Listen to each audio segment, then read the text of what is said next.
I did go through a depressive state because I had worked so hard to become the entrepreneur that I needed to be to grow my business and to create connections with other creative professionals to help move my business forward and even move their business forward. Realistically, it wasn't in vain, but like it just took so much effort for me to get to that point.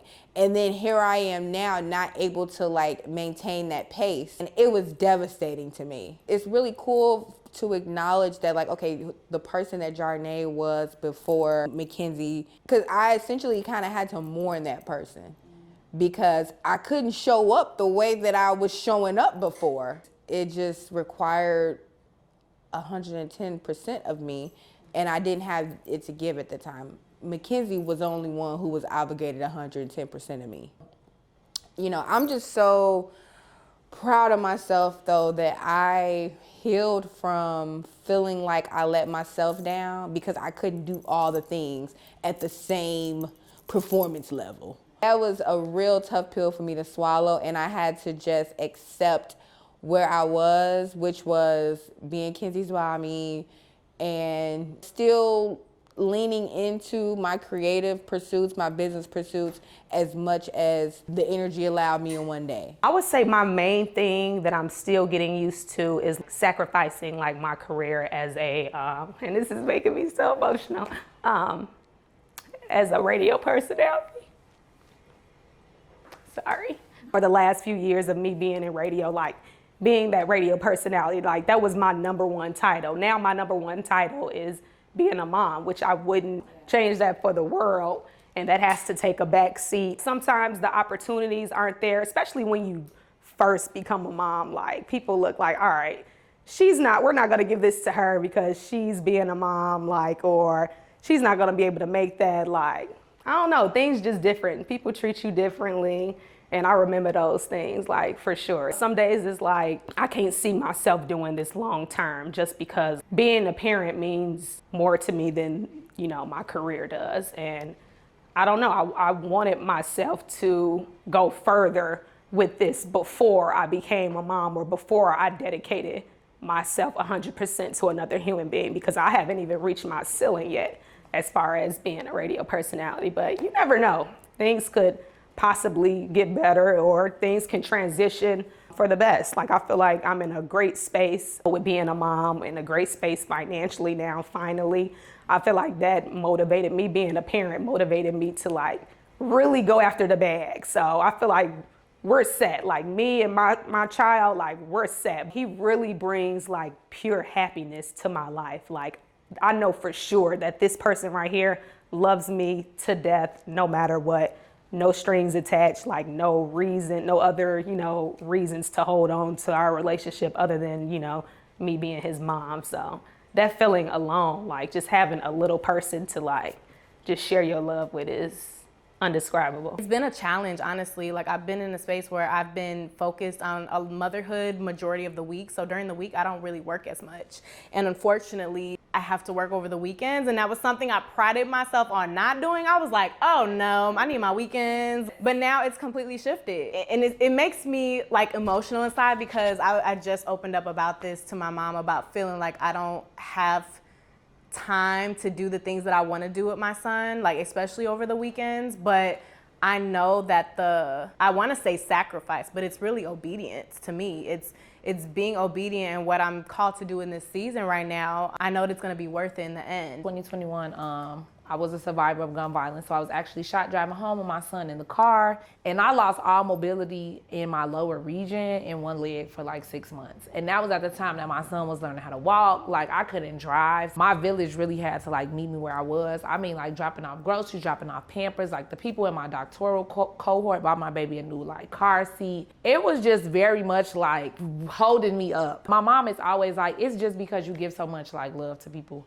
that like, when you down and out, like people are gonna show up. I am so grateful for that experience because it just showed me like, okay, I'm doing something right. So when I was able to like get myself physically back strong, I'm like, baby, what do y'all need? Like, who's next on the train of support? I think another big challenge for me has been boundaries. And I'm very open and honest about like my relationship with my mom. My mom was raised by a mom who had like 6 kids and was married to my grandpa, who was like the worker. My grandma was like a stay-at-home mom. And so I think that because my grandma was so like focused on providing for her children, a lot of like the love and affection that my mom and my siblings were looking for, they didn't always receive, but they were always provided for. And I think my mom kind of mirrored that as she raised us. Like, we never needed anything. Hair was always done, clothes were always clean, school fees were always paid, but it wasn't always an environment where we could be like emotionally open with her to express how we were feeling. And I think like that journey has kind of ebbed and flowed now into adulthood as we are moms. That when I first became a mom, I really had to have boundaries because it was just some stuff that I just could not handle because my family wasn't at the place where they were wanting to like go to therapy for themselves or like have conversations where they were like, oh, I did this incorrectly.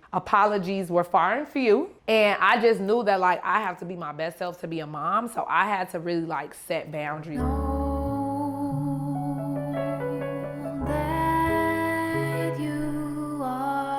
Thank goodness for having a village. When the baby is an infant, like, you know, from 0 to, I would say, probably like 12 months, the baby definitely is like, you know, really attached to you. But then when they get older, it's like, okay, they can go be attached to their grandma, they can be attached to their auntie, you know, we can spread the love to where you don't feel so like responsible to just be that baby's end all be all. So that's like a cool part about motherhood, like the evolution of it. I am a recovering child who was abandoned by her dad.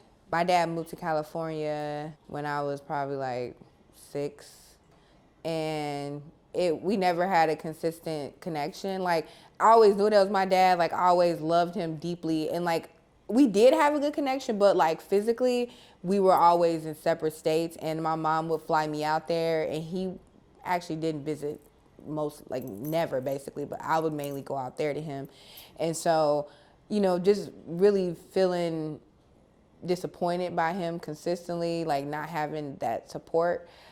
I knew for a fact that like no matter what or how my husband is coming, I better make sure I know without a doubt that he is gonna be there for my daughter, no matter what goes on between him and I. I was blessed enough to find a man who I was able to see how he was with his family, because he's very dedicated to his family, and that was something that was extremely attractive to me. Like, I feel like that was like pretty much the grounds of like us getting together, in addition to like the other points of connection. I'm married for like to make sure that my daughter, you know, they would have that strong connection, that he would be unconditional to her, and he definitely has been. I'm so grateful for my village and my people that just show up and show out for me, because they know that I'm still chasing this dream. And I think because they've seen the success, they've seen me chase after something, and they see what comes from it, like they're just so supportive of it, and they want to continue to see me win, especially with my mom. Will always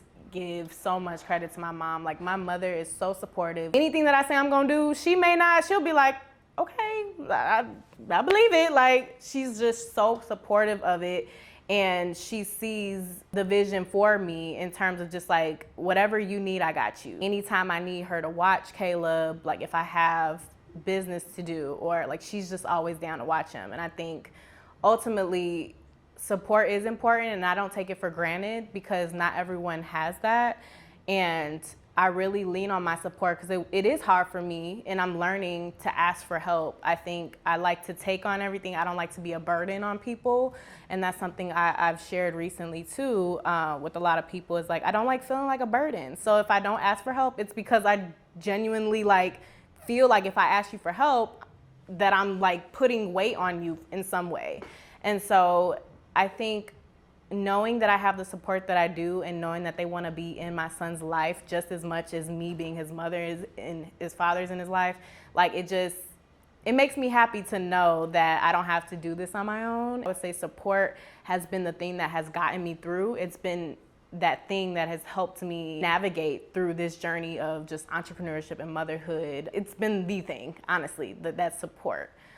So it's very important for me. As far as on my side of the family, like my mom and dad, especially my mom, like the first 8 months of my baby, you know, being on this earth, my mom didn't go back to work like after COVID and stuff. She was working from home, or like, you know, taking care of my grandma. So my my son's first 8 months, she was his babysitter. So I didn't have to worry about like daycare or any of that. Then I put him in at 9 months, which is a whole nother challenge in itself because that's stressful, like sending your kid off to be with somebody, some people that you don't know. So my mom is not same with my dad, like they are not like affectionate, emotional people who display their feelings and stuff. So I didn't know how they felt about me having a baby. Obviously, they wanted me to, I'm sure, be married or be with someone for a long period of time and had a baby with them. So the fact that, you know, I'm having a baby by someone that they barely know, I'm sure that was like had their ears up. But once my baby got here, like my mom definitely, she says that she's the third parent, and I'm like, girl.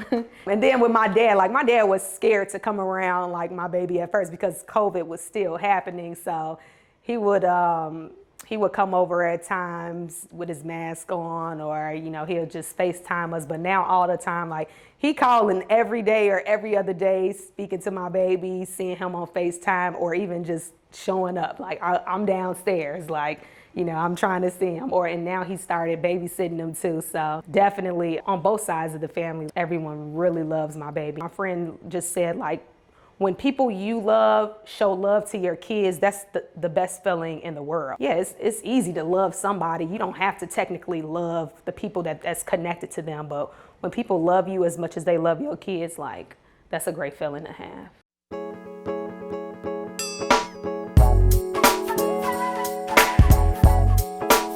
So much change in the friendship department. I feel like my circle has gotten smaller and just more intentional. I used to be a part of this big friend group, like within high school and college and like young adult years. And we made it work for a while. Like we would all go out, you know, 10 of us go out together, go on trips together, you know, have the group chat popping off. When the pandemic happened, I feel like that was when I was able to kind of like have a moment to just think about the relationships in my life, to where it was like, okay, is this still aligned with who I'm trying to become as a person? Like, is the way that these people moving, is this how I want to be moving too? And I'm not saying they're bad people. It's just you get more intentional about who you surround yourself with. And ultimately, if you're leaving the space feeling emotionally just drained, you know, if you're not feeling uplifted, if you're not feeling like the energy's being reciprocated, then it's like, okay, like it's really no point. The friend circle did change, and I am very selective about who I spend my time with because I feel that time and energy is one of the most precious resources, and I'm not about to just relinquish those things freely. As far as like immediate friends, I feel like everybody is pretty much the same. Everybody is supportive. Friends further down the line are like associates, people you went to school with, things like that. Those are the people who get weird. And it's like, I don't understand it because maybe they think like, okay, well, she can't kick it anymore, which is not true. I still go out and have a good time. So, you know, I'm not gonna talk to her as much. So I just think it's weird, like, you know, just going from talking to people and then them not talking to you at all. It has always been weird to me. People unfollow me as well ever since I posted me being pregnant. Literally, men and women. I get the men. They might be salty, but I don't understand with some women. But I had to realize, like, there are some people who wanted this, some people who planned for pregnancy and cannot have a kid. So that may be a trigger for them. So I get that. I don't know if that's the case or not. I'm trying to give people the benefit of the doubt instead of calling them weird off the back. And then there's people where it's like, I don't want to see a mama on my timeline. I've heard plenty of men say that. I didn't follow you when you was a mama, so I'm unfollowing you once you become a mama. I want to see you, not your baby. So, but yeah, I just have to, you know, I don't care, but I keep that in the back of my mind, like just in case anybody want to spin the block with any type of friendships or, you know, nah. I will say I'm still on the journey of like figuring out friendships and relationships. I had so many mom friends, so many friends before I was a mom. And now I could literally count on two hands how many friends I have that show up for me as like a mother, even if they're not moms. Like my best friend has no kids. Whenever I need to go to like something for business, she's like, I'm at your house with your baby. Like I'm there. And then I have mom friends that are like, bring your baby over here for a play date. They can spend a night. Like it is what it is. I don't think people understand, like, when you become a mom, your kid's the priority, period. I tell people all the time, I love my mom, I love my sisters, I love my friends, but Logan is at the top. We as mothers are not just mothers. We're business women, we're workers. We have all of these like goals and aspirations for ourselves to ultimately better the life of our children. That requires time. Like, I can't go to a networking event with a 3-year-old. Like, a lot of these events and a lot of these like networking situations are not kid friendly. So if I'm going to like better myself as a person, and I can't bring my child, like, I need somebody to come and get my kid. And if it's from 6 to 8 at night, that means I need somebody who can like feed him dinner, get him in bed. So when I come home, like, we ready to rock and roll the next day. And when the Lord sends me my husband, cause he will, that'll look a little bit different. But right now, like, it's me and my kid. It's been me and my kid for a very long time. Like, the priority is that he is healthy emotionally, physically, socially, all of that. And I cannot risk that, because those things matter. Like, being a teacher and seeing kids who are like, this happened to me when I was 3 and I'm 11 and it still bothers me. Like, I am so very conscious of like what is around my son, what he is involved in, what he is invested in, because I don't want him to grow up and be like, this is what happened to me when I was a 10-year-old and I couldn't communicate it to my mom because she was worried about pleasing this person or having a relationship with this person or this, that, and the third. I want him to be like, even though sometimes my mom made mistakes, like, she did her best, and I had a great childhood, and I was very well protected and very well taken care of. And that comes with loss sometimes. Like, sometimes you gotta leave people where they are to know that your child is getting everything that they need.